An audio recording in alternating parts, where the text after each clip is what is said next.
Xong rồi anh bán sao sao ngày mà chết ao sao mà ngày cho dục là lâu quá sao cũng khỏi đại anh thì bị đại đi đó xong rồi thằng cô ơi không à đi pin nó mất cha bóc qua nó không phải nha nó không phải nha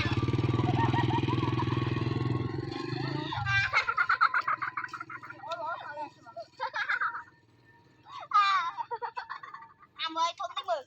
ô quay cho à tụi nó thông nhưng mà nhung tin mừng hai mươi không mười sai không mười hay sai không mười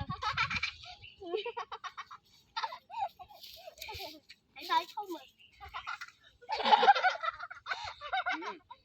mày nhà mày vậy đâu còn lại rồi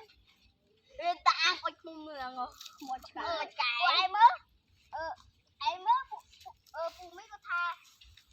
có tha đấy anh ấy thôi mấy mày khuyên phi chẳng nhà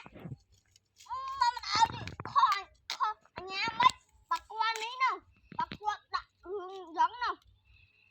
đặt hướng ra nhà đặt hướng mấy cháu thức thì mà thà ấy đặt hướng không